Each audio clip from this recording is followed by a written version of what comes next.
أعوذ بالله من الشيطان الرجيم بسم الله الرحمن الرحيم الحمد لله رب العالمين الصلاة والسلام على رسولنا محمد وعلى آله وصحبه أجمعين رب اشرح لي صدري ويسر لي أمري واحلل عقدة من لساني يفقهوا قولي رب يسر ولا تعسر وبتمم بالخير. Demek ki bugün biz sizden Kırım'da mevcut olan farklı akımlar ya sекталар hakkında laf edeceğiz.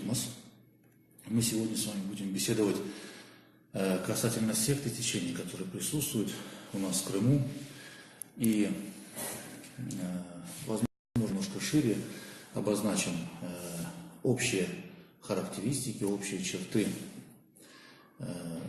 деструктивных религиозных мусульманских культов.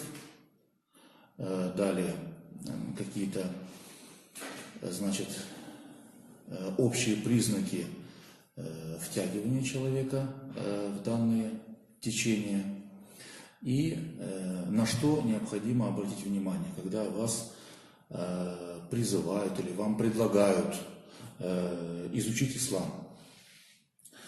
Какие секты или вообще как мы это будем называть, следует отметить, что течения, группы, значит, организации, движения, да, это все слова, которые обозначают группу лиц, которые объединены между собой какой-либо идеей, каким-либо учением и движутся к определенной цели. Если мы говорим об исламских каких-то течениях, то у них основанием или же аргументацией является книга Всевышнего, то есть Коран и хадисы. Смотря на словари, мы видим еще одно слово, которое употребляется – секта. По определению это религиозная община, оттолкнувшаяся от господствующего вероучения. То есть это группа лиц, которые замкнулись в своих мелких и узких интересах, неодобряемое такое, или же несколько светское, скажем, такое толкование тоже присутствует. Но суть в том, что секта – это школа или учение, то есть то, зачем следует, которое используется для обозначения религиозной группы, отделившейся от основного направления и противостоящей ему. То есть, поэтому по полному праву, по определению, мы можем различного рода деструктивные религиозные культы называть сектами. Они по определению такими и являются. В Крыму присутствуют, по мере возникновения, наверное, после возвращения крымско-татарского народа на свою историческую родину, это начало 90-х годов, я о массовом возвращении говорю, да, а вообще единичные случаи возвращения уже имели место где-то в 67-м примерно, в 65-м году даже. Поэтому после начала массового возвращения, где-то в 90-х годах, уже после распада Советского Союза и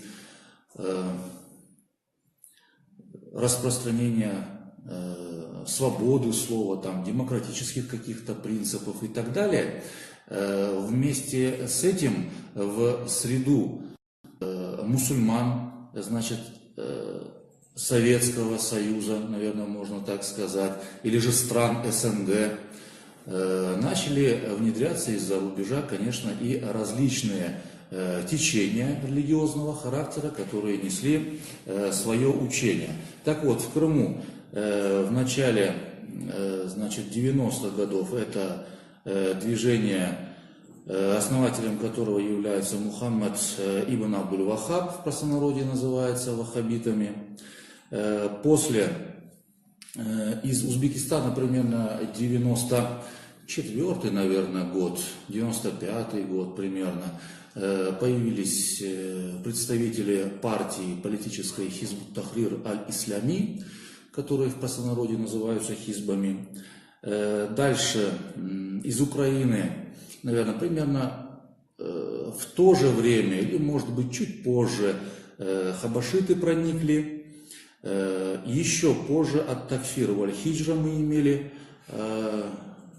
возможность познакомиться в Бахчисарайском районе, и вообще несколько злодеяний они совершили, поэтому это прогремело по Крыму.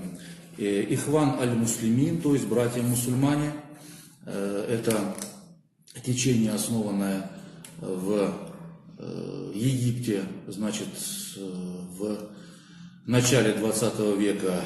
Их, скажем, представители тоже здесь деятельность осуществляли.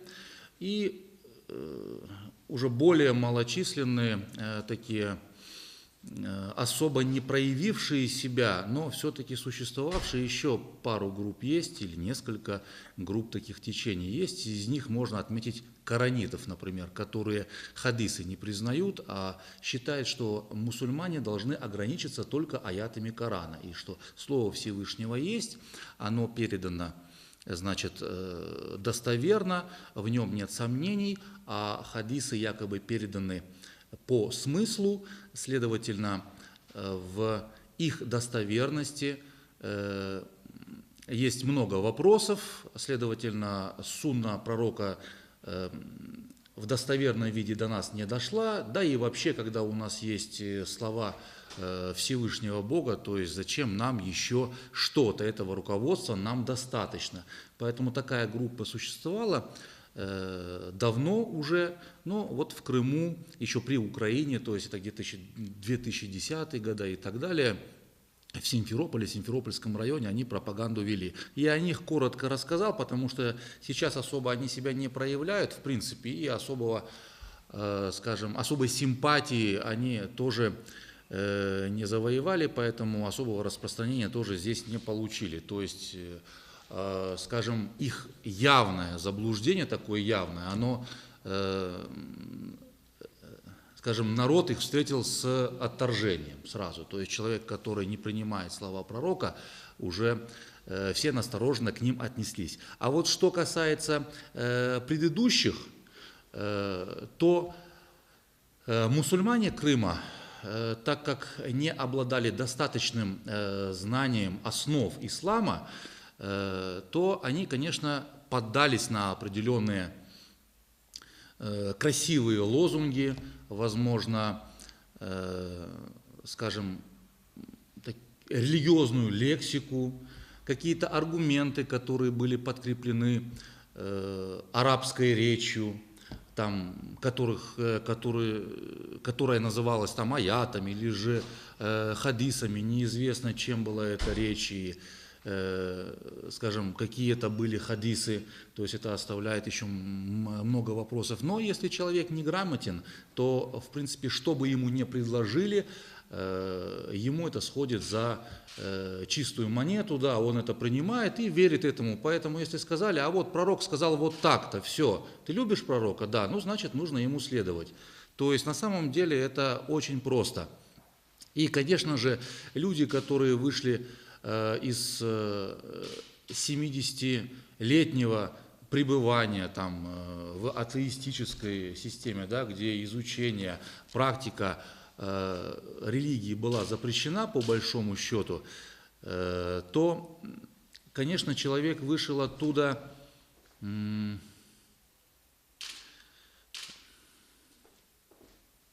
с жаждой исламских знаний, скажем так, да? И человек не имел опыта общения с религиозными людьми или с другими братьями-мусульманами, более грамотными, например, и так далее. Вот та практика общения, которая была раньше, если мы говорим о мусульманах Крыма, о крымско-татарском народе, то она осталась в прошлом, она осталась в Крыму. Поэтому, когда было переселение, когда была депортация, то вот те духовные корни, они были срезаны, получается. И вот что правильно, что неправильно у людей за полвека пребывания в местах депортации стерлось. Поэтому люди считали, что если человек говорит именем Бога или же от имени Бога, если он цитирует аяты, если он цитирует хадисы, если он, значит, у него есть борода, или у него есть чалма, или же какой-то халат, например, он читает Коран, то он не может врать априори. Да?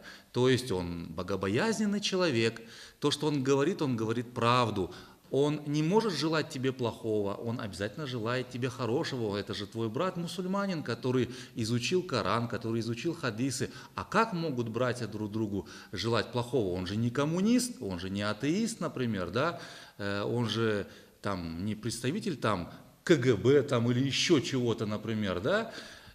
Поэтому у людей вот такие вот ассоциации, они изначально настроили людей скажем, на линию доверия, что ли. Да? И поэтому, кто бы не повстречался им, что бы ни сказал там из Корана, или же из религии, или же куда бы он их ни пригласил, люди как бы с доверием шли и хотели удовлетворить вот ту жажду, например, исламских знаний.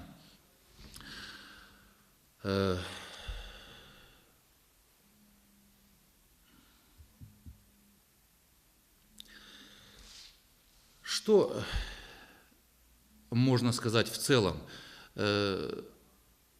Следует сразу отметить, что ислам – это религия, которая состоит или же которая держится на двух основах – на Коране и на хадисах. Да? Хадисы – это жизнь, жизненная позиция, это мировоззрение пророка, облаченное в слова. То есть это выражение жизни, жизнеописания, жизненной позиции, воззрения пророка Мухаммада, да благословит его Аллах и приветствует. Это хадисы. Коран – это слово Аллаха Всевышнего. Вот. Но это теория. То есть это слова, это предложения, это абзацы, это книга, это страницы, это главы. Да? То есть это все теоретическая часть ислама. А когда человек что-то делает, это практика. Поэтому эта теория, она должна всегда опускаться на практику. И так и происходит. Поэтому, когда теория опускается на практику, если вот эту теорию применяют в жизнь недобросовестные люди, то там происходит искажение.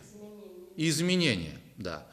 Вот это называется трактовка аятов Корана, да. Это мы говорим понимание ислама, там объяснение хадисов и так далее. Но все это делается для чего? Все это делается для того, чтобы мусульманам объяснить, как нужно претворять ислам в жизнь.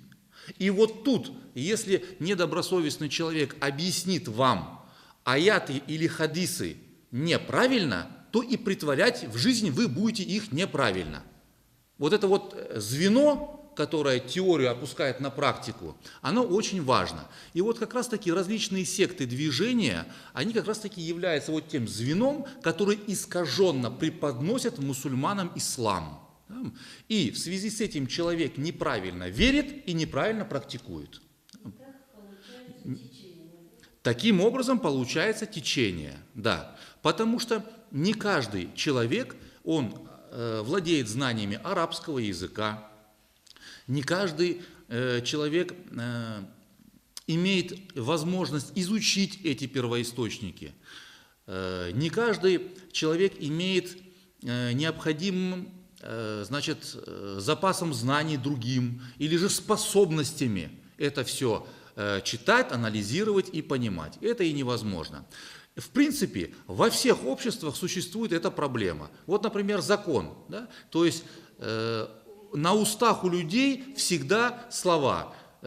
Закон там, что дышло, куда повернешь, туда и вышло и так далее. Но если мы говорим это в шутку, или же когда злимся, например, на какую-то несправедливость, которая делается в отношении нас, или нам кажется, что по отношению к нам закон применили не так, как нужно, то это относится ко всем законам, и к божественным в том числе.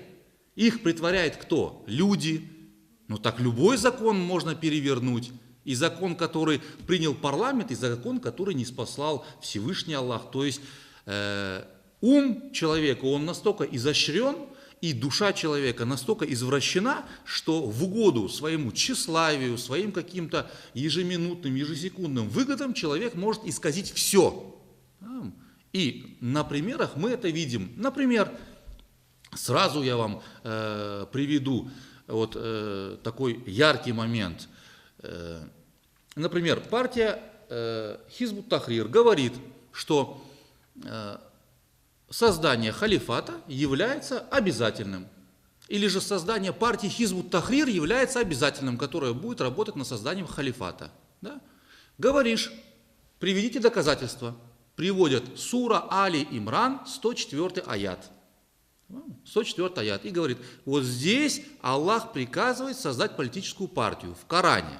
В Коране. Открываем суру Али Имран, 104 аят, и читаем, что там написано.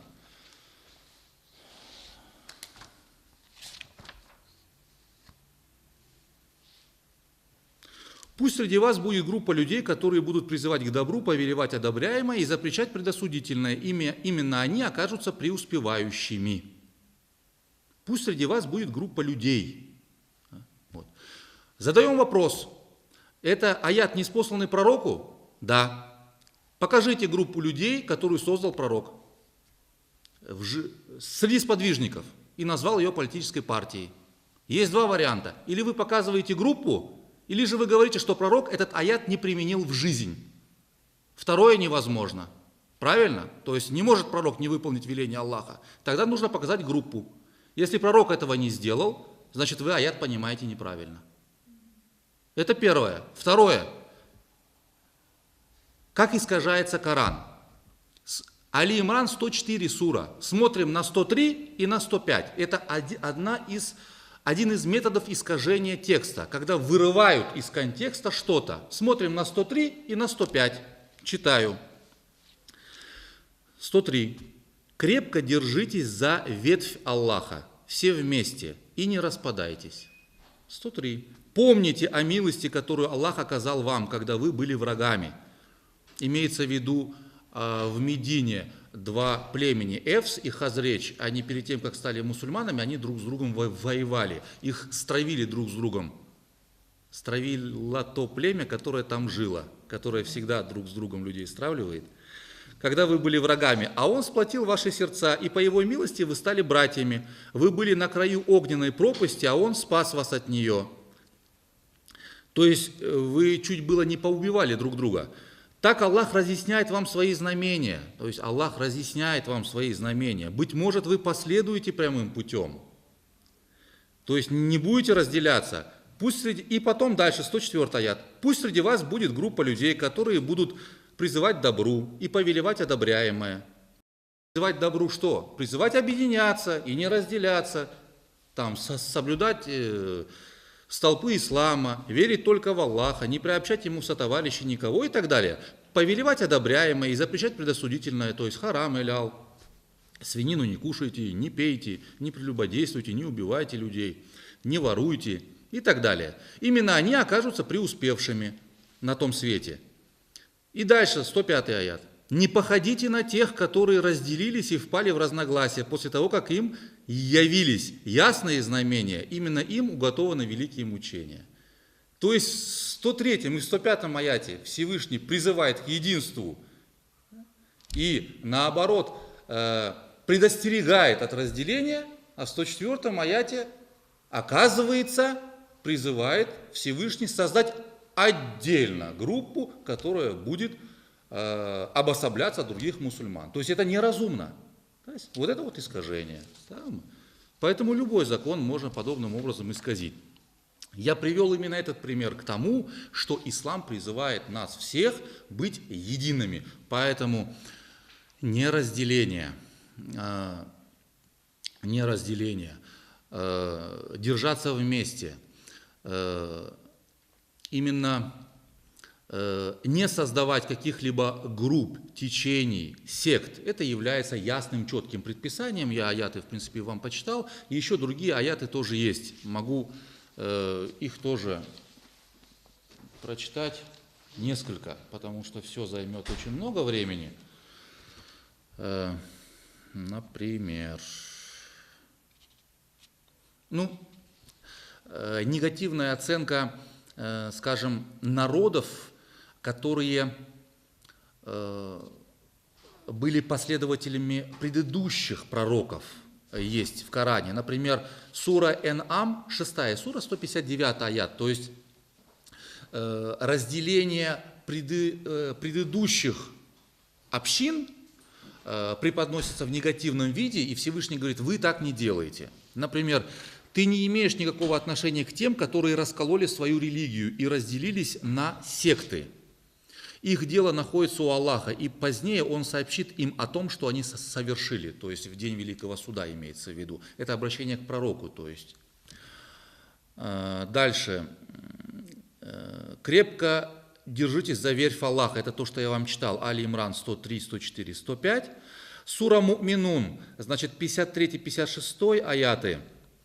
Но они разорвали свою религию на части, и каждая секта радуется тому, что имеет. Оставь же их в невежестве, или слепоте, или растерянности. Кстати, это не мой перевод, слово секта не я употреблял. Я взял с перевода Кулиева.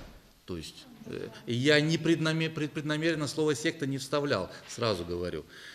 До определенного времени. Неужели они думают, что мы поддерживаем их богатствами и сыновьями, потому что спешим одарить их благами? То есть здесь говорится о том, что если кто-то богатый, сильный, там у него есть разветвленная международная сеть там какой-то своей организации, они обладают какими-то возможностями, деньгами и так далее, это не означает, что они на правильном пути, да? То есть неужели они думают, что мы поддерживаем их богатством и сыновьями, потому что спешим одарить их благами? То есть это не из-за того, что Всевышний доволен ими, да? То есть это ради испытания им дается, понятное дело. Вот.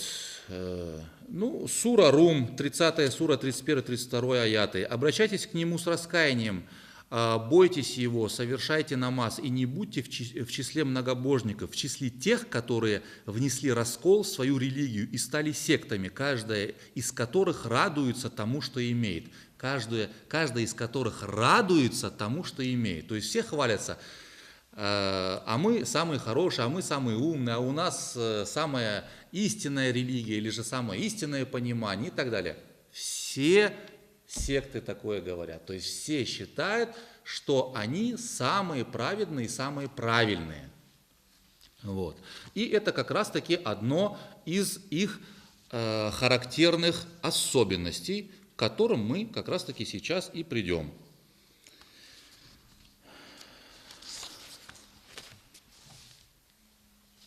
Значит, первое, вот, если мы хотим отличить секту от, скажем, например, какого-либо религиозного учения, возможно, более-менее нормального, потому что вы можете задаться вопросом, а разве нету, например, масхабов в исламе, да, если мы говорим об исламе, да, есть, разве нет каких-либо, например, благотворительных фондов, да, или же каких-то обществ, например, или же общественных организаций, которые на этом поприще работают? Да, есть. И вот именно отличительные особенности вот тех объединений общественных, которые работают в лоне ортодоксального, общепринятого или, скажем, традиционного понимания, и тех, которые, например, отделяются от этого, и мы называем их сектами, мы сейчас как раз-таки и рассмотрим. Значит, первое, что мы сказали, это когда люди, когда какая-то группа считает себя и только себя истиной. То есть у них мир черно-белый. Черно-белый. Есть черное, есть белое. То есть есть правильное, неправильное. Истина, ложь. Вот истина мы. Остальные все ложь. Мы пойдем в рай, остальные все пойдут в ад. Мы верующие, остальные неверующие. Мы грамотные, остальные невежды. И так далее, и тому подобное. Я знаю, он не знает. Я читаю Коран, а он не понимает его. И так далее, и тому подобное.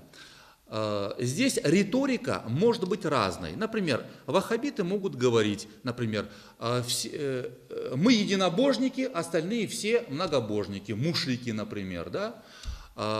Только мы знаем чистый ислам, остальные нововведенцы. Если ты что-то делаешь не так, как они, то ты либо впадаешь в многобожие, ширк, либо совершаешь нововведение, бида.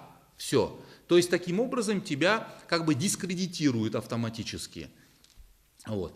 Например, у Хизбут Тахрир больше не по шариату. Вот то, что они делают, это по шариату, а то, что ты делаешь, это не по шариату сразу. Все, муфтият не по шариату, остальные не по шариату. Даже какое-то альтернативное мнение, оно не по шариату. Все, их мнение по шариату. Все, то есть это вот такая вот риторика. Она может быть разная, но суть сводится к тому, что мы правильные, а вы неправильные. Все. Многоцветности нету.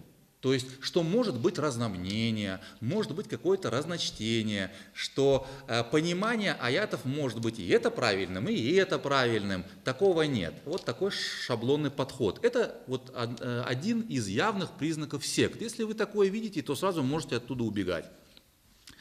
Исходя из этого, конечно, мы можем сразу сказать, обвинение всех вокруг. Это вот второй признак. То есть, если люди обвиняют всех вокруг, например, в том, что они неправы, что они заблуждаются, что они невежды. Старики, они невежды, они не знают. Национальные традиции, это все неправильно, все не по шариату, все нововведение. Во время пророка такого не было. Значит, если там какие-то духовные управления, они все взаимодействуют с ФСБ, с КГБ, с Моссадом и все. Значит, если медресе, а они по системе куфра обучают, все неправильно. То есть на все есть отговорка, все плохое. Вот. Только мы правильные. Мы не контролируемся никакими спецслужбами, ничем, ни от кого денег не получаем. Мы бескорыстные, чистые, кристальные и так далее и тому подобное. Это вот второй признак. Если, скажем, деструктивная критика, потому что нормальная критика, она допустима. Идет. Если идет обвинение в неверии, обвинение в ширке, обвинение в нововведении, если человека клеймят в невежестве, грубо, агрессивно, если, что скажем, какое-то неуважительное, например, отношение, да, потому что когда человек считает, что он на истинном пути, вот только правда у него, а кто-то имеет наглость не соглашаться с ним, то это его заводит. Все, то есть он не может сдержаться, это вот только уже он номер один, только он попадет в рай. Все, только Аллах, только им доволен, и больше альтернатив быть не может. То есть его сознание, оно не воспринимает это вообще априори. Нету больше вариантов у него. У вас есть вариант А, Б, С, Д. Ну, сказал, у человека может быть свое мнение. А они не признают за человеком право иметь свое мнение. Все, ты так думаешь, все, ты в огне. Ты в огне, и он должен тебя спасти. Поэтому человек начинает нервничать, когда слышит альтернативное мнение. И из-за этого проявляется что? Агрессия. Поэтому если есть неуважение, агрессия, все, это тоже секта. Человек спокойно, как бы альтернативное мнение уже не воспринимает. Почему? Потому что есть шаблон в голове. Вот. Поэтому если вы увидите неуважение, непринятие альтернативного мнения, все, сразу оттуда удаляйтесь. То есть этот человек, он призывает вас к секте. Это сразу ясно, четко и понятно. Вот. Каким бы вы ни были, то есть там девушка, если закрытая, не закрытая, совершает намаз, не совершает намаз, знает Коран, не знает, умеет читать, не умеет, разницы нет у человека, может быть свое мнение. А что, у него в черепной коробке нету мозгов? Есть. У него нету каких-то процессов, которые происходят у тебя в мозгу? Есть. А почему? Ты имеешь свое мнение, а он не может иметь. Да, оно может не казаться тебе правильным, но он имеет право быть с этим мнением, покуда он, скажем, тебя не оскорбляет, там, например, или же не попирает твоих прав.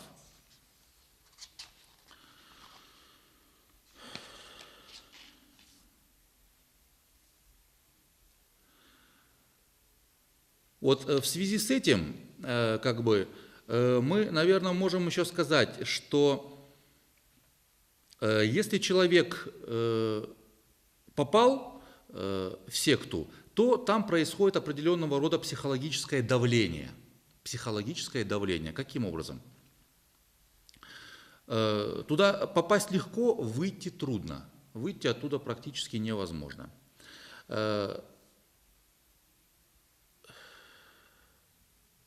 Во-первых, этого человека полностью стараются ввести в свое информационное поле. Там эгрегор, по-моему, оно называется, когда информационные потоки бывают очень плотными, и человеку просто не дают опомниться. То есть, во-первых, это беседы, ему дают кучу книг, которые он должен изучить, например, да?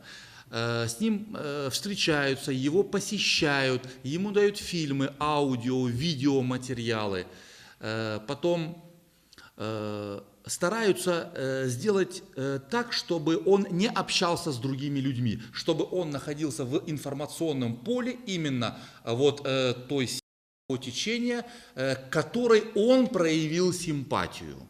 То есть его хотят оградить от других альтернативных вариантов взгляда на, например, тот или иной вопрос. Да? Если, например, внушается, что мы должны работать над искажением там какой-то порочной реальности путем построения там всемирного халифата, то, например, если человек спросит: слушайте, а я вон там услышал мнение, что необходимо халифат строить, а кто-то может ему сказать: да нет, слушай, мы живем в Крыму, в светском государстве там, и так далее и тому подобное. Это уже альтернативное мнение. Его могут переубедить, поэтому человека нужно полностью что сделать?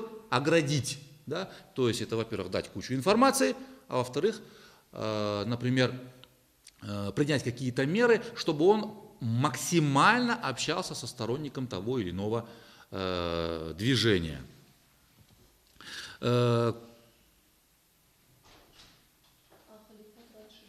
Халифат раньше был, мы к этому вернемся еще, да, я просто примеры привожу. Здесь в некоторых сектах это называется, например, бомбардировка любовью. То есть просто тебя окружает какой ты хороший, какой ты умный, где ты был раньше, где ты работаешь, какой ты прекрасный человек, ты обязательно должен быть там, ты обязательно должен быть с нами, ты должен постичь эту истину, как ты раньше до этого не догадался, мы удивляемся, оно тебе там и так далее и тому подобное. То есть куча комплиментов. Это первое. Второе. Есть вот такое понятие, как сэндвич, то есть просто два сектанты должны постоянно опекать этого человека. То есть справа-слева. Если не один общается, то другой. Если не другой, то первый, например. Да. С работы во сколько приходишь? В 5 часов все, мы приходим на чай, приходим на кофе, пойдем вместе сделаем сохбет, пойдем вместе фильм посмотрим, пойдем с братьями пообщаемся, на качелях покатаемся. Ты в футбол играешь, все, пошли вместе в футбол играть и так далее и тому подобное. То есть тебя зажимают, я же говорю, и тебе не дают продохнуть. Там родственники пришли, друзья пришли, нет, пошли, это же во имя Аллаха, это благое дело, это саваб, а там что, есть саваб, что ли? Там саваба нет, саваб весь здесь. Там и так далее и тому подобное. Во-вторых, вступивший в секту должен совершить поступок, который ставит его вне традиционных общественных и нравственных связей. Да? То есть, например, там по мере общения происходит отторжение человека от его традиционной среды, например, там родственников, друзей, там двоюродных братьев, сестер и так далее и тому подобное. Я не говорю там о застольях со спиртным там, и так далее, я об этом не говорю. Я говорю о том, что человек, например, начинает говорить своей маме, папе: а вы не знаете, оказывается, вы неправильно делаете там с бабушкой, с дедушкой, вы не изучали ислам, вы при коммунизме жили, у вас вообще вера неправильная, там и так далее. Уже, например, он обижает других людей автоматически, это обида, а впоследствии оно все-таки сказывается. Потом через год, 2, 3, 5 ты же наделал делов, ты обидел кучу людей, например, ты их в чем-то обвинил, ты с ними спорил, ссорился, ты до слез доводил родителей, например, с друзьями точно так же и так далее. Потом, если ты даже думаешь, иногда проскальзывает мысль, что, возможно-то я был неправ, но выйти уже сложно, да, то есть люди скажут: эй, столько времени ты нам мозги крутил, столько ты нам крови попил, столько ты людей обидел, например, да, сейчас ты говоришь: ой, извините, я ошибся, да, то есть это все психологические моменты, которые не дают потом человеку сделать шаг назад, да, то есть ему просто за самолюбие это задевает, да, человека, то есть он столько, скажем, спорил и отстаивал, а тут он придет и скажет: извините, я был неправ. То есть это нужно иметь действительно недюжую волю, чтобы признать после всего этого. Ну, а кроме того, конечно же, человек, который желает покинуть течение или же секту, он, конечно, находится под давлением своих собратьев, то есть это угрозы, шантаж, например, и так далее, все равно. То есть ты оставляешь истину, ты оставляешь братьев, ты, скажем, ты давал нам слово, ты там предаешь нашу дружбу, ты предаешь нашу группу, например, и так далее. Это все методы психологического давления, естественно. Почему? Потому что при вхождении в деструктивный религиозный культ также человека проводят через определенную процедуру. Это, наверное, вот еще следующая особенность. Например, в партии Хизб ут-Тахрир человек дает клятву на верность. То есть есть определенная формула, да, и они присягают там на верность. Есть определенные слова. То есть, ну, я могу зачитать, если есть у вас. Ну, если я найду.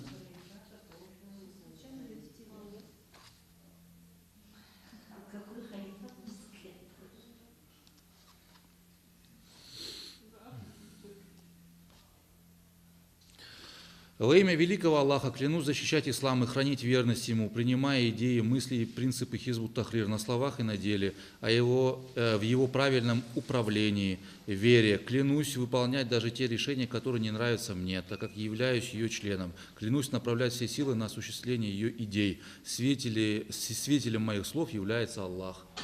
То есть и так далее. И человек клянется именем Аллаха все это делать, и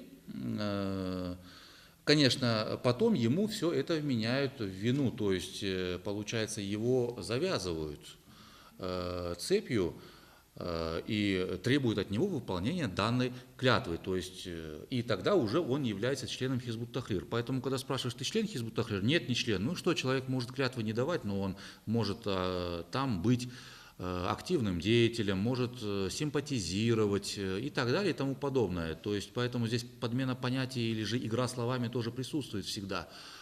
Не обязательно, если человек там взаимодействует, проявляет симпатию и так далее, он является членом. Членом являются уже те, которые завоевали доверие или поднялись по иерархической лестнице. Точно так же, например, и в других структурах они тоже дают слово на верность, там признают руководителя, может, целуют руки, если это какие-то, скажем, такие, присутствуют у них оккультные системы, например. Что еще можно сказать?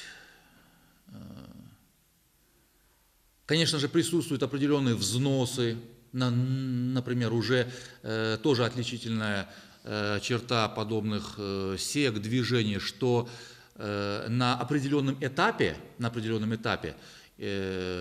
а когда ты стал членом, это уже однозначно, ты вносишь десятину, то есть ты вносишь определенную плату на развитие данного движения, на удовлетворение нужд, например, на печатание там, газет, журналов, книг, другой печатной продукции, на бензин братьям, чтобы они ездили и пропаганду вели везде, например, печенье покупали для вербовки неофитов, например, там, и так далее, и тому подобное.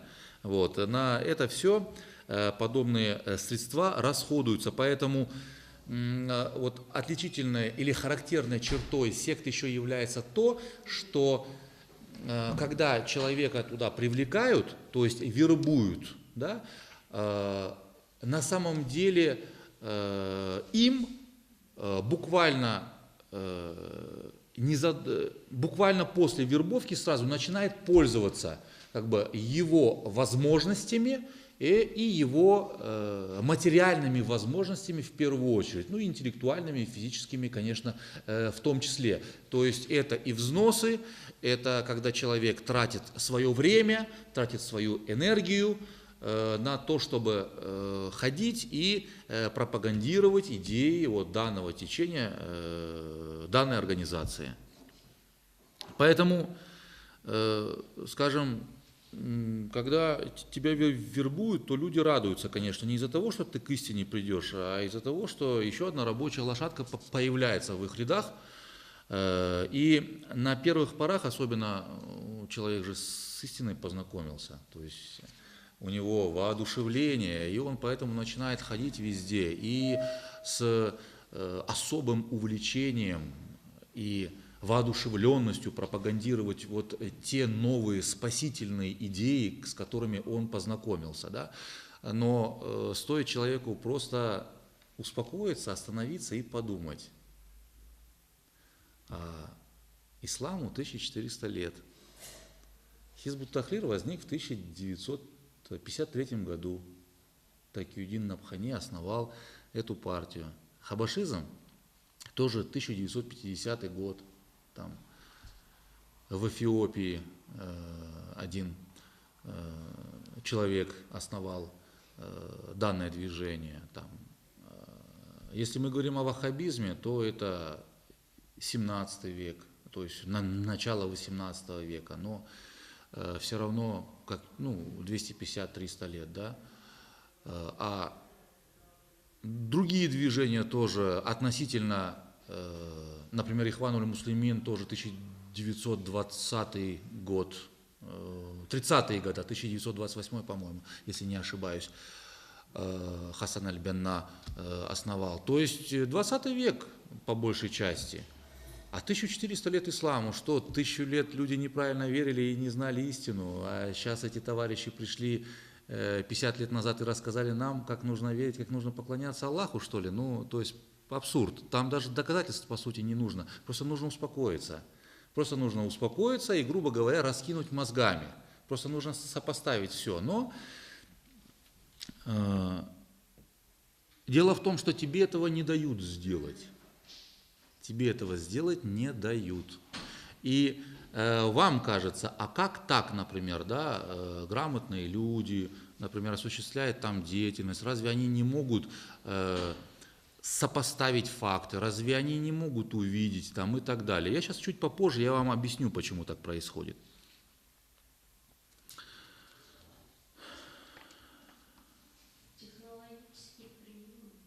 Технологические приемы, они присутствуют, да. Сейчас мы к этому придем.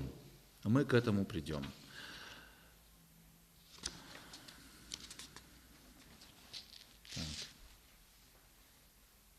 Технологические приемы однозначно присутствуют. Значит, сразу скажем об этом.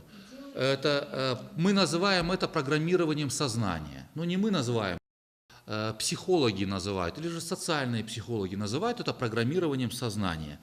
То есть членами сект становятся прежде всего люди с неустойчивой психикой, у которых были в детстве какие-то травмы, возможно, в жизни они переживают сложные моменты, развод, там, может, у людей есть какая-то зависимость, там, алкогольная зависимость, наркотическая зависимость.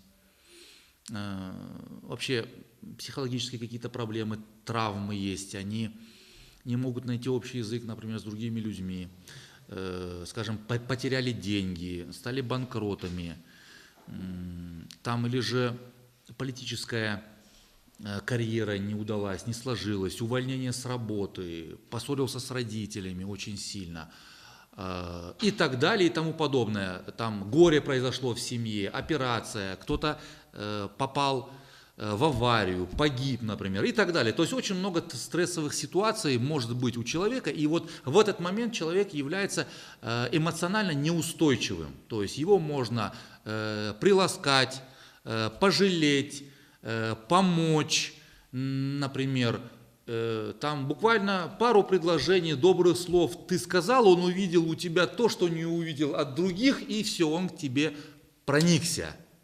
Все.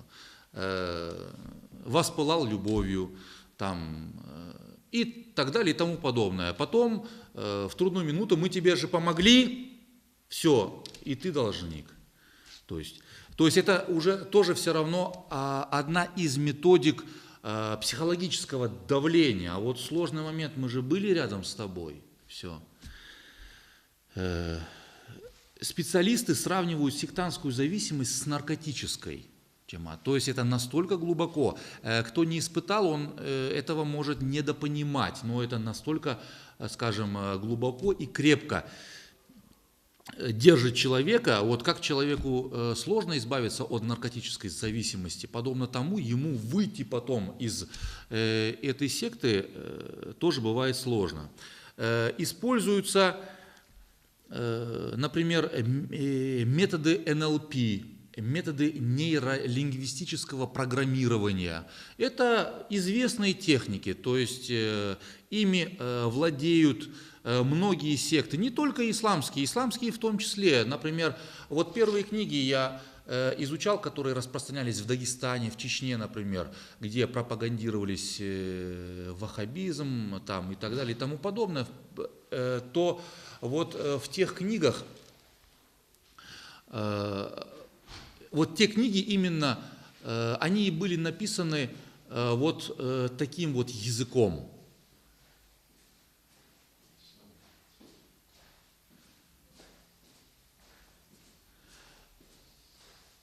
Именно они были написаны таким языком, и они назывались,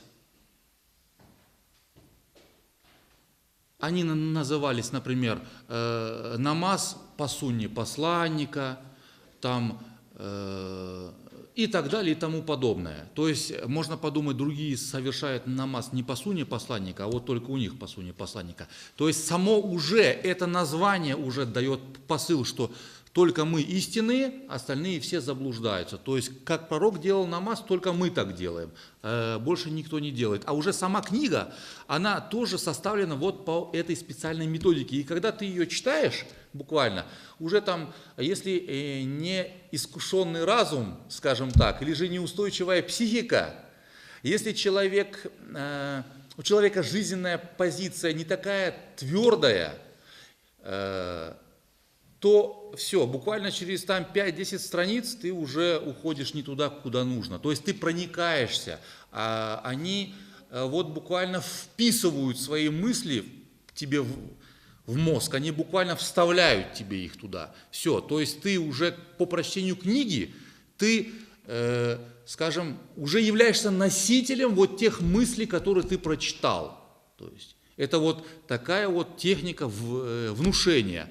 Она может быть использована с позитивным намерением, например, при там, психологических там, консультациях, каких-то решениях действительно психологических проблем людей, то есть или в психиатрии, в основном, наверное, не психологии, в психиатрии вместе с гипнозом они могут использовать эти методики, да, но здесь это делается для зомбирования людей. Зомбирование подразумевает искусственное отключение личной воли человека с беспрекословным подчинением его приказам своего хозяина. Осуществляется зомбирование посредством промывания мозгов и жестким перепрограммированием их на специфический режим работы, а также путем мягкого перепрограммирования с использованием многоступенчатого гипноза. Это может быть, это если уже беседа идет, например, да? Если идет беседа. Ну, в интернете есть по этому поводу немало материала, вы можете ознакомиться. Если я сейчас найду, я вам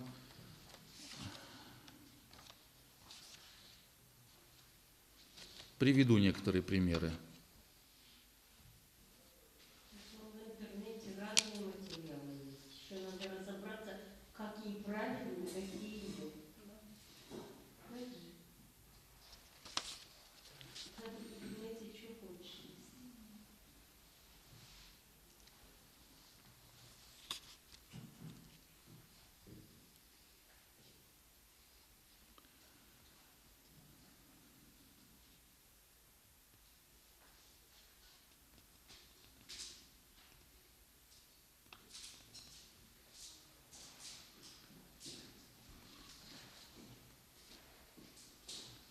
Ну вот, если...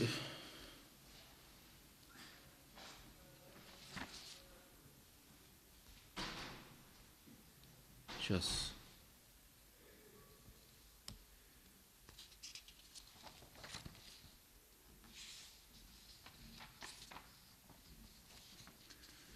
Минутку.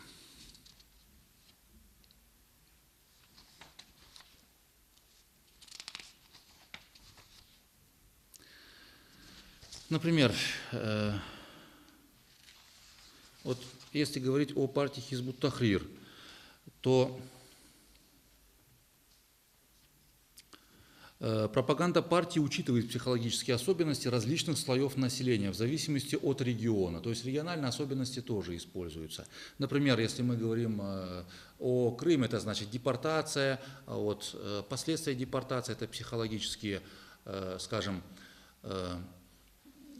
фобии, которые в крымско-татарском народе есть, а они есть, там, их используют. Пугают Россией, пугают повторной депортацией. Это и политики тоже в своих речах используют часто, например. И это все связывается с отсутствием халифата. Халифата нет, поэтому с вами такое случилось, поэтому мы должны восстановить. Чтобы крымско-татарский народ восстановился в правах, мы должны создать халифат, и тогда он вернет вам свои права. То есть все замыкается вот на своей идее. И вот когда вы читаете книгу, параноидально буквально, любая ваша проблема, например, она связывается с отсутствием халифата. Если у вас там курей покормить нечем, грубо говоря, я утрирую, то у вас нету пшеницы, потому что нету халифата, который бы вам обеспечил по доступной цене этот продукт, например, да, и так далее. Вот более явный пример привожу специалистов. Духовный джихад является частью психологического процесса вербовки. Как она происходит? Которая происходит в 3 этапа, именно здесь, в этой секте. Размораживание, изменение и замораживание. Технику объясняю. Теория изменений Курта Левина используется здесь. В процессе вербовки личность вербуемого с помощью манипулятивных техник и воздействия на психику доводят до состояния, когда он полностью становится подконтрольным своему наставнику. Данные техники называются техники контроля сознания и подробно изучаются в социальной психологии.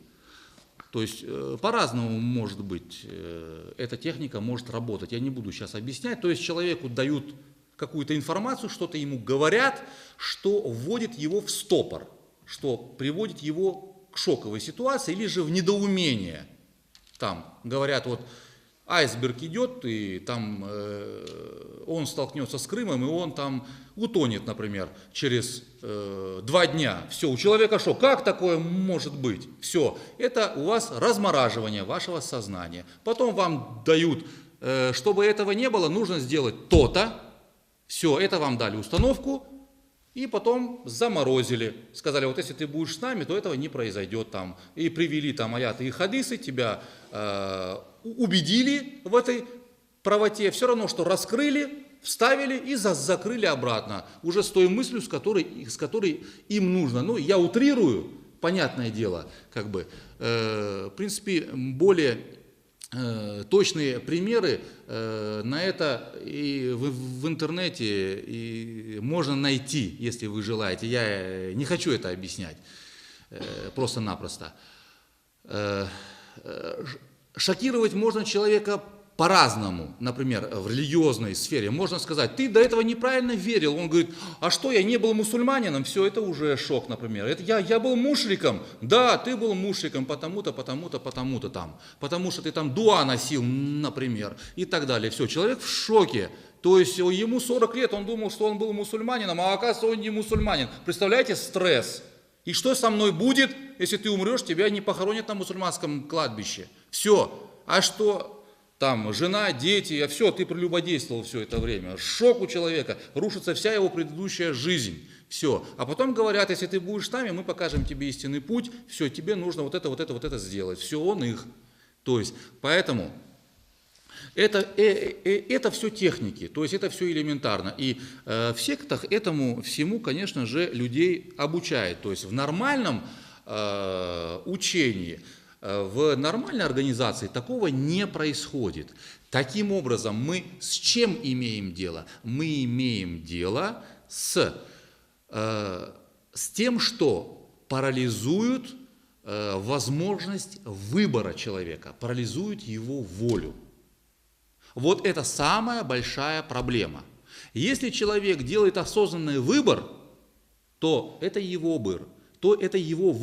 Но почему, например, некоторые государства запрещают такие культы? Почему? Потому что они отнимают у человека право выбора. Они не дают человеку осознать, сравнить и сделать выбор на основе, скажем, своего анализа, на основе своего видения. И именно это является проблемой. Поэтому это называется зомбированием, это называется вербовкой. То есть вам опомниться возможности вам не дают.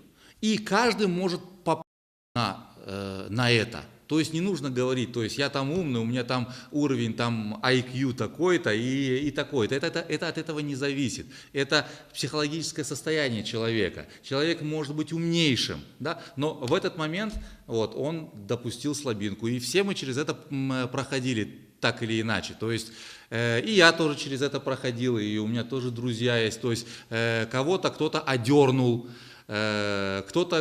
кого-то Аллах спас какими-то другими путями, там где-то аят прочитал, прояснение пришло, кого-то там отец треснул хорошенько, и у него мозги встали на место сразу. То есть у каждого методики прояснения разные.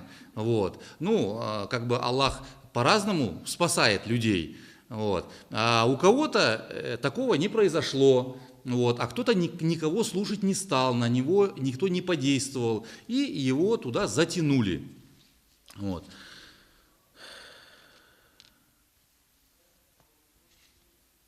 Идем дальше. Мы говорим о том, что мы говорили о том, что в этих также особенностью данных течений и сект является то, что основатель этого движения является практически человеком непогрешимым. Конечно, в исламе как бы напрямую так не преподносится, но этого человека идеализируют все равно. Если мы говорим о ваххабизме, то Мухаммеда бин Абдуль-Вахаба считают обновителем религии, например, своего времени, муджаддид называется, там великим исламским ученым. Если мы говорим о хабашизме, то Абдулла аль-Харари аль-Хабаши, который является основателем этого движения, его считают мухаддисом, там, то есть великим хадисоведом, его считают султаном Авлия, например. То есть такие эпитеты используются в книгах, если вы почитаете, там, например, есть книга, а к ней пишется предисловие, кто-то пишет, например, да, и он там говорит великий шейх, муджаддид, мухаддис, муфассир, факих, там султануль-Эвлия такой-то, такой-то написал эту книгу, например, да, и они там хвалебные оды там на 10 страниц пишут и говорят, он там-то учился, его отец был таким великим, его мама была там героиней, там он написал то-то, у него было учителей там 70 человек, великих тоже, величайших величайших людей, и он написал кучу книг, которых никто никогда не писал, например, и так далее. Вот. А потом выясняется, что это плагиат, например, что таких книг вообще не существует. Но никто же из вас на арабском языке не будет там искать, ходить книгу, которую написал эфиопец в середине 20 века. Да, кто будет проверять, писал он эту книгу или не писал? Даже я не буду это проверять, например. Поэтому можно писать все, что вздумается, по сути дела. Но я говорю к тому, что из основателя учения делают культ личности. Например, точно такое же происходит и в Хизбут Тахрир, Такиудин Набхани, Мутлак Мучтахид.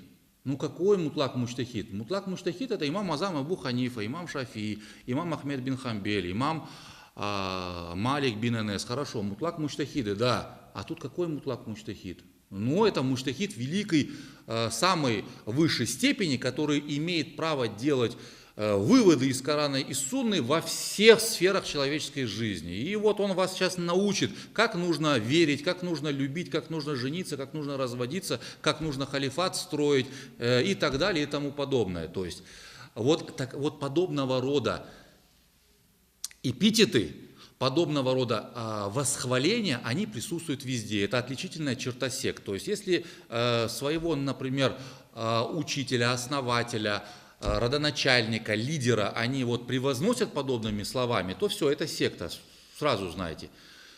То есть вы видите, то есть у нас такого нет. То есть никто там муфтия мучтахидом всея Руси не называет, например, там, да, там шейхуль ислямом, например, там, или же еще чем-то. Ну, муфтий, ну, оджа и оджа.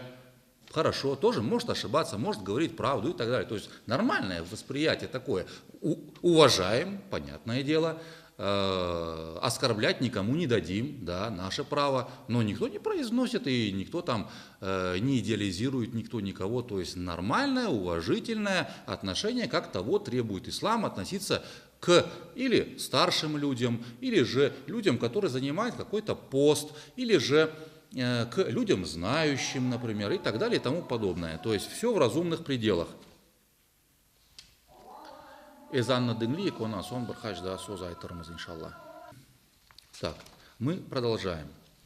По поводу характерные признаки сект, мы сказали, что секты считают себя единственно правильными, что у них непогрешимость секты ее основателя есть, что они используют методики программирования сознания, которые называются зомбированием, что они занимаются вербовкой людей и не дают людям опомниться и сделать свой осознанный выбор, что они считают себя избранными, только что они спасшиеся и что только ими Аллах будет доволен.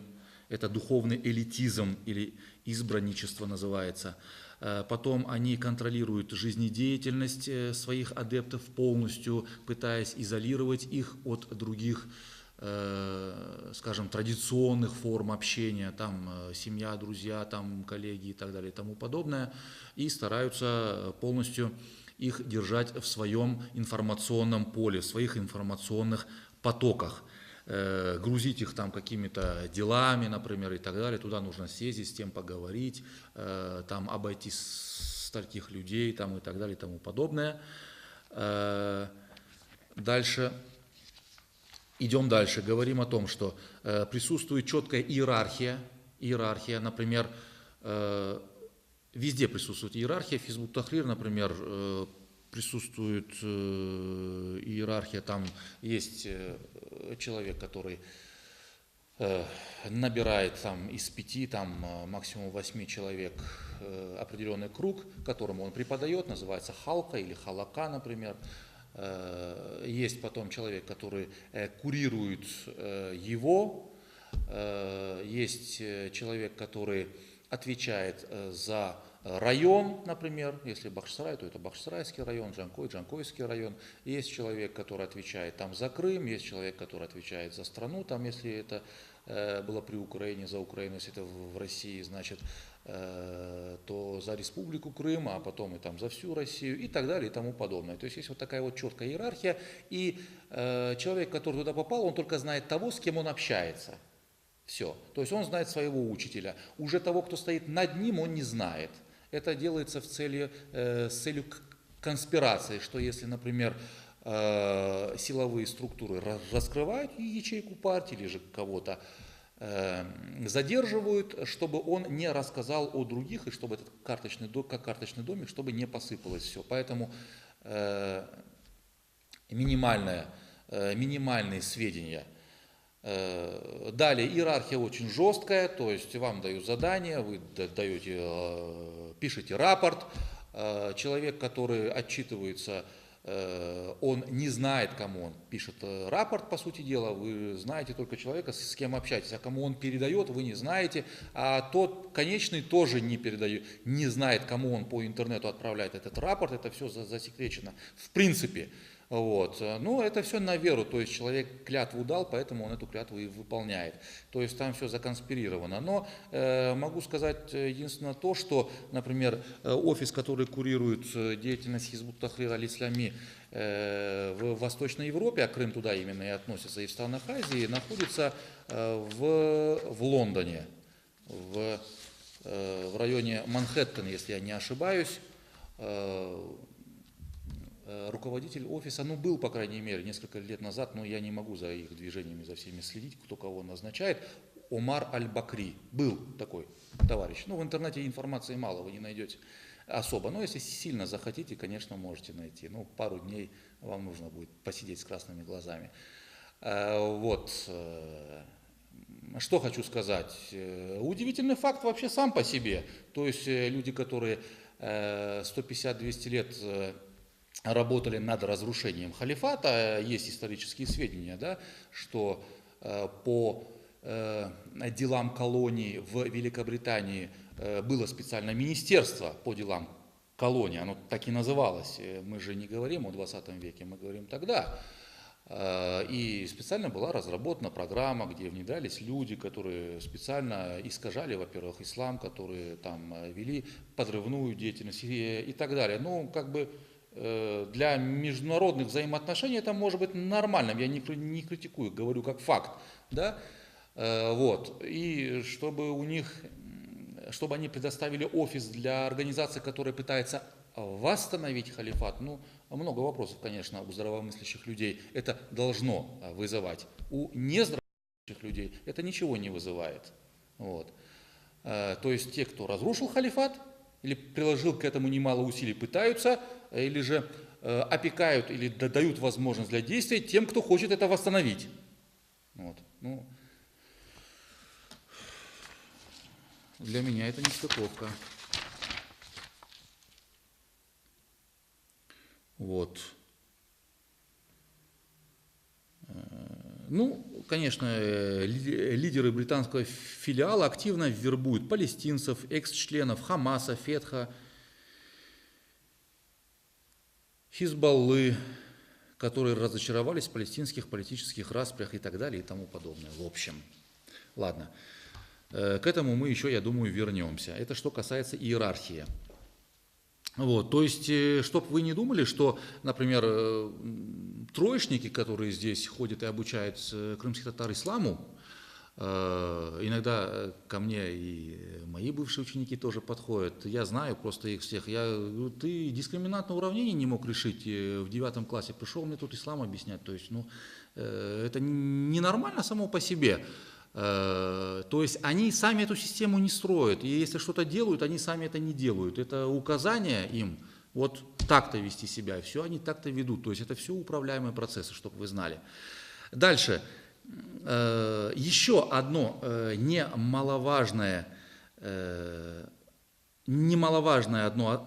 особенность, это что присутствует двойное учение.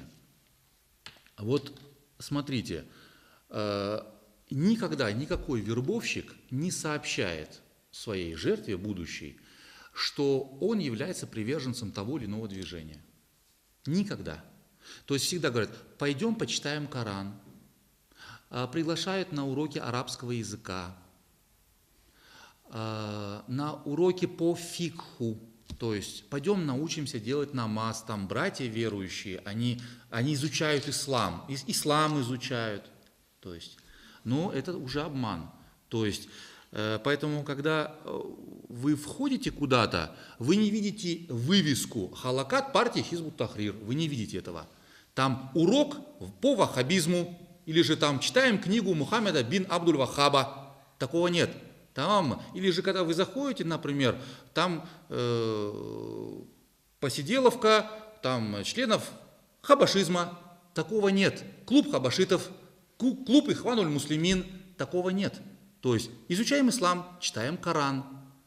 То есть это общие фразы, они близки и приемлемы для всех мусульман. Поэтому это вот двойное учение присутствует, да. Но когда вы 2 раза уже посетили это, и когда методикой нейролингвистического программирования или еще какими-либо там ухаживаниями, там чаепитиями, там или еще там красивыми словами, лозунгами, что мусульман во всем мире угнетают, там пару фильмов про Палестину, там про Сирию вам покажут, там как головы отрезают, там как женщин-мусульманок насилуют, там и так далее. Все, вы прониклись, у вас же тоже чувство жалости есть и так далее и тому подобное. Ты хочешь внести свою лепту в спасение мусульман всего мира? Да, все, ты там, ты сказал да.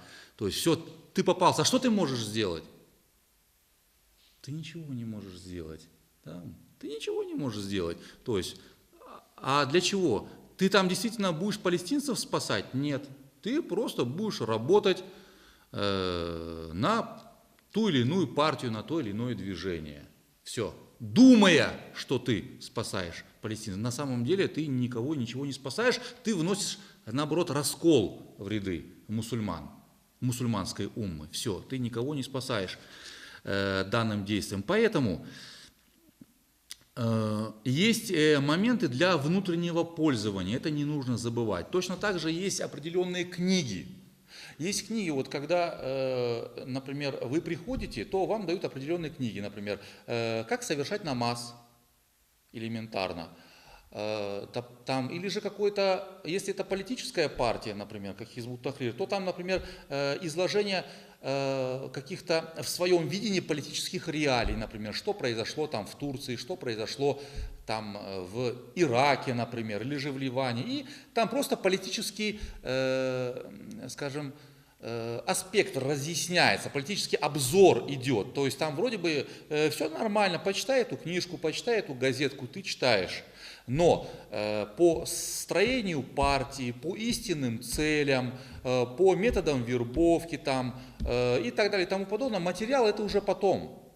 Это когда ты, скажем, заслужил доверие определенное, когда ты уже пару раз съездил, пару раз с этими людьми засветился, пару раз чай, кофе попил, например, возможно, в органы там какие-то правопорядка тебя тоже там заметили, ты 3-4 раза посидел, пообщался и так далее.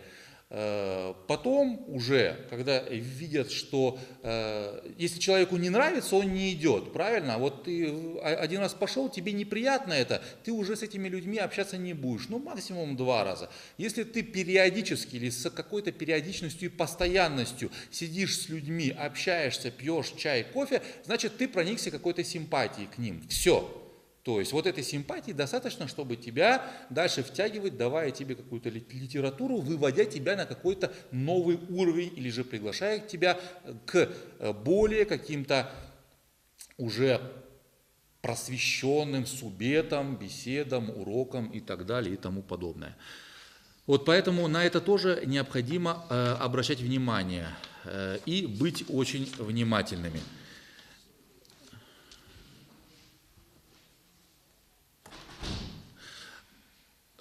По сути, можно сказать, что тут идет работа по принципу маркетинга. Вот эти там Oriflame там и так далее продают же товары. Сетевой маркетинг, да, называется. Ну, вот здесь то же самое, только здесь религиозный маркетинг. То есть тебе продают именно религиозную продукцию. Вот, ты ею не мажешься, не духаришься, тебе ее в мозг вставляют и в сердце внушают. Все, это вот та же самая продукция. И ты ее ходишь и распространяешь потом другим. Только здесь ты зарабатываешь в первом случае, а во втором случае ты отдаешь еще наоборот. То есть ты тратишь время, которое ты мог бы провести с детьми, с женой, например. Ты еще отдаешь десятину, деньги, ты на своей машине возишь, бензин тратишь. И тебя еще потом, если это запрещено в странах, например, Хизб ут-Тахрир в 40 странах запрещенная партия, ваххабизм точно так же во многих других этих странах и государствах тоже запрещено, Ихван-уль-Муслимин, например, и так далее, то тебя еще и ловят и могут в тюрьму посадить, или же админ какой-то арест, там, или же наказание наложить. За что? То есть здесь хоть Oriflame купил, я не знаю, попользовался, хоть, может, омолодился там или еще что-нибудь сделал. А тут, ну да, конечно, то есть если учитывать, что человека туда втянули, он считает, что он зарабатывает довольство Всевышнего Аллаха. Да. То есть если общаться с человеком, который является активным деятелем той или иной группы, то он на пути Аллаха, он совершает джихад. Понятное дело, да. Вот. Он идет по дороге в рай. То есть, ну, ему это внушили. Да, и мы объяснили, каким образом это делается. Вот. Как распознать, вот у вас здесь есть вопросы, вы спрашиваете, как определить, что человек придерживается мнения какого-то течения? Ну, это кратко нужно знать особенности тех или иных течений. Я думаю, что на следующем уроке, если Всевышний даст такую возможность, то мы рассмотрим уже конкретно по каждому течению отдельно те или иные особенности, и вы научитесь их различать. А в целом, значит, если, чтобы понять, вот человек вхож туда или нет, его затянули или нет, то в принципе, элементарно, если у человека появился определенный лексикон, да, то есть там астафирулла, братья, халифат, ширк, бид'a, невежество, по шариату или еще что-нибудь подобное, то в 90% случаев он куда-то залез уже, куда не потребно. Да, это потому что у них есть свой лексикон, то есть это какая-то такая субкультура образуется, чтобы вы понимали. Вот как, например, у байкеров там своя субкультура есть, там кожаные куртки, там цепи или еще что-нибудь, да, там прическа своя. Здесь тоже, то есть на свой лад пострижение бороды, присутствует свои определенные атрибутика, да, то есть уже иногда бывает до того, что ты видишь человека, ты его отличаешь, то есть откуда он и что у него в голове, то есть по тому, что на голове, можно определить, что в голове уже, все, это шаблонно, то есть человек начинает быть похожим на тех, с кем он общается. Вот вы заметьте, вот люди одной семьи, они бывают похожи друг на друга. Например, сын похож на отца, он принимает его манеры, он так лежит, он так сидит, он так общается. Например, если его отец там использует какие-то слова паразиты, да, если, то он тоже так будет говорить. Например, такая же мимика, такая же жестикуляция, они же одного рода. Они годами живут вместе. Дочь бывает похожа на мать. Точно так же и здесь. Человек 5 лет, он общается больше со своими друзьями по партии или же по своей секте, нежели со своими родителями. Он перенимает от них все, тем более, что идеологически он полностью с ними. Поэтому манера поведения, жестикуляции, лексикон, набор определенных слов и фраз, набор идей, мыслей, которые он озвучивает, там определенно есть, в зависимости от сект, это я уже поясню потом. Манера одеваться. Манера, если это мужчина, то значит это больше стрижка, побрит, не побрит, борода, какой длины есть, нет и так далее. То есть это сразу все себя выдает. Дальше, если например, не соглашаться с человеком, не соглашаться с его мнением, а он обязательно их будет озвучивать, то он раздражается и агрессивно себя ведет, то это тоже признак сектантства. Все, потому что человек становится фанатичным, фанатиком. Вот. Признак фанатизма в чем? Что он обвиняет других, и когда ты ему противоречишь или не соглашаешься, он раздражается и агрессивно на это реагирует. Это второе. Третье. Обвинение всех вокруг. Там, вы не знаете, вы неправильно верите и так далее. Муфтиат плохой, муфти плохой, заместитель плохой. Все там, значит, правители там мусульманских государств, они там, я не знаю, там кафиры, еврейские кафиры, они там работают на сионистов, они там то, сё, и всякие вот эти вот, скажем, теории заговоров. Дальше. Человек, возможно, будет всех воспитывать, всех поучать. То есть вы делаете не так, то не так, это не так, в пятницу там нужно стирать, суселя читать нельзя, третье дуа делать нельзя, седьмое нельзя, пахлаву готовить нельзя, так сидеть нельзя, вот так стоять нельзя, то смотреть нельзя, то слушать нельзя, то одевать нельзя, вот так нужно смотреть, так нужно сидеть, так нужно лежать, и тогда то харам, это бид'ат, это ширк, в общем. И везде, то есть пацан 18 лет учит всех, 40, 50, 60 лет, разницы нет. То есть он всех учит, он все знает, он самый грамотный, он на истине. То есть вот это вот тоже определенный признак, скажем, уже нетрадиционного или же ненормального поведения, значит, на него кто-то оказывает влияние, и кто-то заставляет его доносить вот эти идеи. Но кроме того, он же проникся этим, он считает, что в этом спасение, то есть и, возможно, он с хорошими мыслями пытается и до других людей тоже это донести. Я не говорю, что люди именно...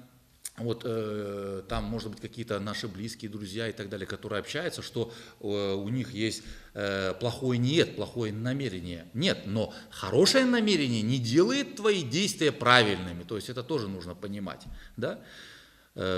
Потом, последнее, наверное, если человек стал замкнут, вот, например, куда-то уходит, с кем-то общается, с кем общается, не говорит, с бывшими друзьями тоже не общается, с матерью, отцом не общается, с родственниками стал меньше общаться, отмежевывается от них, стал замкнут в себе. Что читаешь, оглом? Да, там литература. С кем общался, куда ходил, где был? Да, с друзьями. С какими друзьями? Где? Книжку покажи? Да, по исламу. Кто написал? Кто автор? По какому исламу? Да, неважно, она по исламу что. Все. Там еще пару вопросов, и все, и человек будет уже нервничать. А почему ты нервничаешь? Ну, если это книга под авторством, там, например, известного человека, ну покажи, а в чем проблема? То есть, значит, есть что скрывать? То есть там Абдуль-Кадым Заллум написал книгу «Система ислама» или еще что-нибудь. Все, что за система? То есть, поэтому здесь уже есть определенная замкнутость, человек не является открытым. Вот по этому поведению уже можно сделать определенные выводы. И, конечно же, взаимоотношения на почве вот изменения этого поведения со всеми родственниками, друзьями, близкими людьми, оно, конечно, портится и нарушается, покуда они тоже не примут те мнения, которые находятся в этом человеке. А как его оттуда вытаскивать? Вот это уже, да, это уже сложный момент. История об этом умалчивает. Мы давайте с вами поговорим об этом чуть позже. Не все сразу, это во-первых. Во-вторых, намаз вахтыда кельда. Поэтому я скажу следующее в завершении, что необходимо быть очень внимательным тому, с кем человек общается, у кого он берет знания, что он читает, к источникам этого знания. Это может быть видеоматериал, это может быть книга, печатное издание, не всегда это бывает человек. Больше всего Э, Какие видеоматериалы? Ну, Лучше не смотреть. ну, я не могу вам перечислять все видеоматериалы. Вы представляете, на одном только YouTube-канале там, наверное, миллиарды, да, там миллиарды видеоматериалов есть. Отметить несколько штук, хотя бы сказать, что... Нет, я научу вас рыбу ловить, а не рыбу есть. Поэтому я объясню вам отличительные черты тех или иных сект и течений, и когда вы открываете материал и там об этом говорится, вы научитесь разбираться, что это относится к этому течению, это относится к этому течению. Оно вам надо, не надо, вы решите для себя сами. То есть я вас не программирую на что-то определенное. Я вам информацию дам, а вы будете разбираться в ней сами. Вы должны научиться сами плавать в этом, скажем, в этой мутной воде. Да, сейчас информационный век, информации очень много. И именно вот эта вот информация, она по большей части нечистая, это именно есть мутная вода, да, но если вы не научитесь в ней разбираться, завтра выйдет еще какая-то секта, послезавтра еще какая-то секта. Вот. Я назову потом определенных авторов, например, определенные, может быть, издательства, там определенные, может быть, там видеоканалы там и так далее. Но вот я вам и сейчас могу сказать, если говорят, например, что там намаз по сунне, там или же там канал Ахлю Сунна, сразу даже и не смотрите, и не читайте, все. То есть, например, мы обучаем единобожию, курсы по единобожию, все это ваххабизм чистой воды, ваххабизм, салафизм сразу. Мы следуем мы изучаем практику там салафов, праведных предков. Все, это все ваххабизм, я сразу вам говорю. То есть это вот такие ключевые слова. Там, например, если, например, больше, скажем, такая риторика, что изучаем чистый ислам, например, да, ислам без нововведений, например, и так далее, то тоже это, скорее всего, сектантская информация. Сразу, то есть с целью завлечь человека красивыми фразами. Да? То есть чистый ислам, ислам без нововведений, ислам в оригинальном виде, ислам, как он был среди сподвижников, ислам, как практиковал пророк. Ну а что, а остальные как кто практикуют? Как Карл Маркс, что ли? То есть понятное дело, что все практикуют, как кто практиковал пророк. То есть ислама в интерпретации там Маркса, Энгельса нет. Понятное дело, что «Das Kapital» никто не читает, все читают Коран. Поэтому вот такие вот вещи, это элементарные вещи, о которых мы поговорим чуть позже, они явно. Просто вы их не замечаете. Вы их не замечаете. Когда вы научитесь, во-первых, вы узнаете, чем отличается ваше понимание ислама, эхлю сунна валь джамаат. Вы сразу поймете то, когда вам пытаются внушить информацию, отличающуюся от вашей. Поэтому, чтобы человек, скажем, научился ориентироваться, он сперва должен познать себя. Это самое важное, я считаю. Поэтому сперва вы должны познать себя. Поэтому кто такие Ахлю Сунна валь Джамаат? В его истинном понимании. Какие у них есть особенности.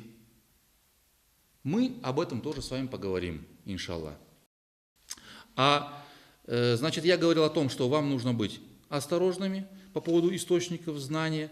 Нужно помнить, что даже нормальные люди бывают подвержены сектантской пропаганде.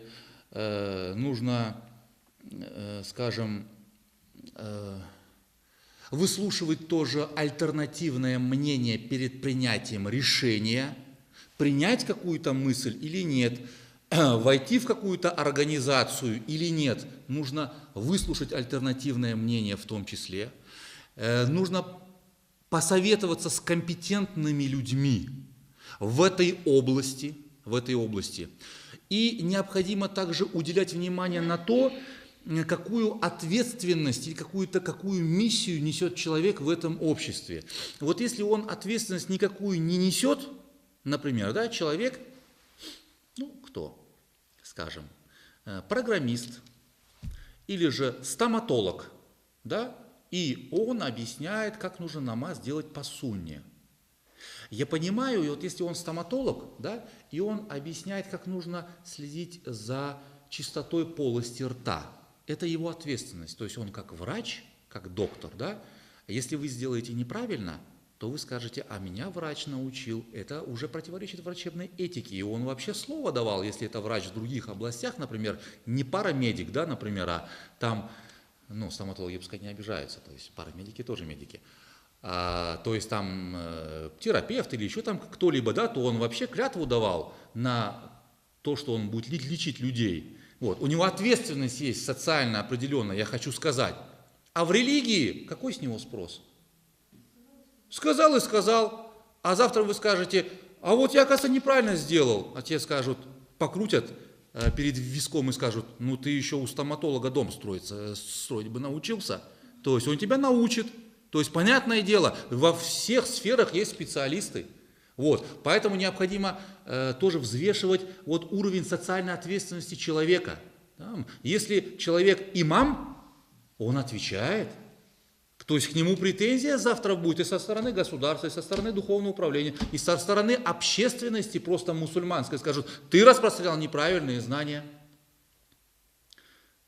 И так далее, и тому подобное. Вот это тоже немаловажные факты. Поэтому перед тем, как прийти к какому-то решению, необходимо, во-первых, посоветоваться, изучить альтернативное мнение. И здесь важно, чтобы человек был специалистом в своей области. Вот. И, наверное, последнее, на чем мы остановимся, что никогда не будьте падки на лесть.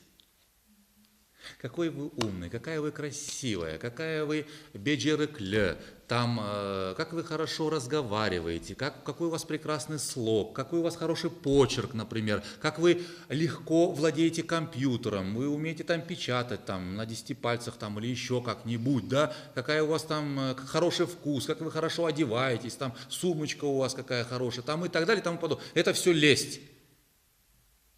Ни в коем случае на это поддаваться нельзя. Вот. Обычно это все бывают приемы для того, чтобы просто войти в доверие человеку. То есть в этом отношении не нужно забывать, что шайтан бывает как из джиннов, так и из людей. И нужно почаще читать суру Фелях и Нас. Да? Куль аузу бирабби наси, мелики наси, ляхи нас, миншели весвасель ханас, эллези уасфису фисудури нас, миналь джиннати ван нас. То есть мы просим того, чтобы Всевышний нас уберег от наущений сатаны, который бывает и из людей, и из джиннов. То есть поэтому сатана в виде лести, в виде похвалы, например, или же еще чего-то может приближаться и пытаться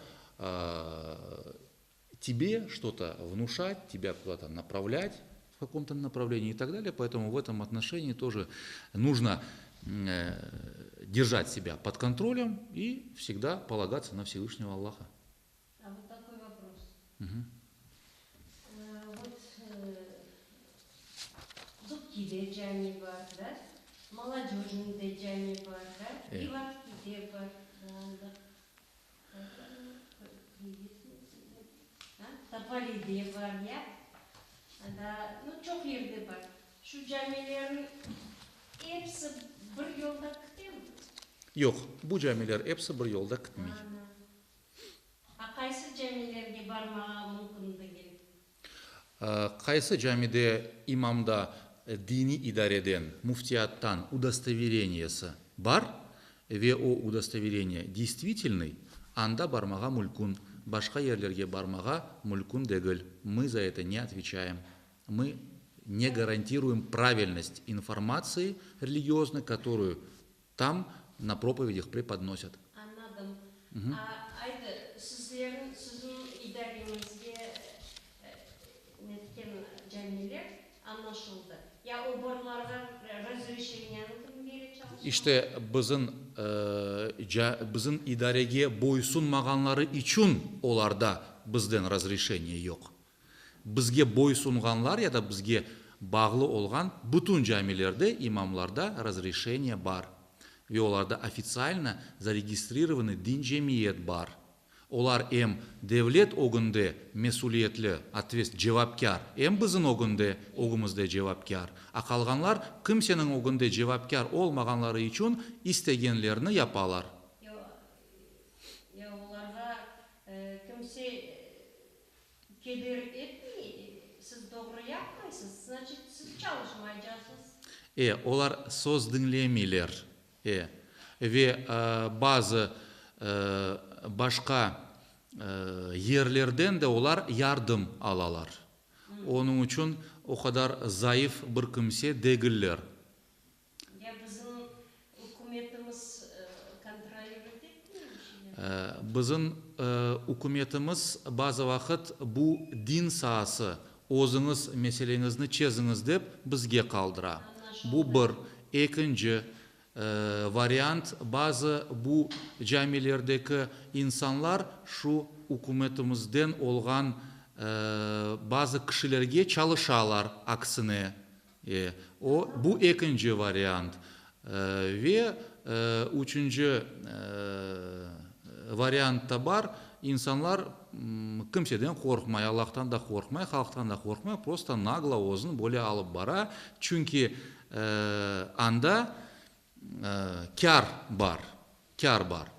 То есть hem status var, hem de olar andan kazanalar. Buna böyle farklı. Mesela Kezlev'de Habaşilerinin elinde olgan Han Camisi dayın. Mesela anda turistik bir obyekt ve anda yüz binlerce kumuş turistlerin kelmesinden para aylana, onun için olar onu dini idarege vermege istemiyorlar. Andan akçı kazana, то есть elementarna. Nikahlar çok kele, çünkü o tarihi camiler, erkelgen adam 1000 kumuş, 2000 kumuş kaldırsa, imamı, din cemiyeti anda çok paralar kazana. Onun için ничего личного, просто бизнес деген dayın. A öyle 3 tane variant var. Gene de ne de toktayımız. Значит, herkes özü için bilmek gerek, kayda var mı? Evet.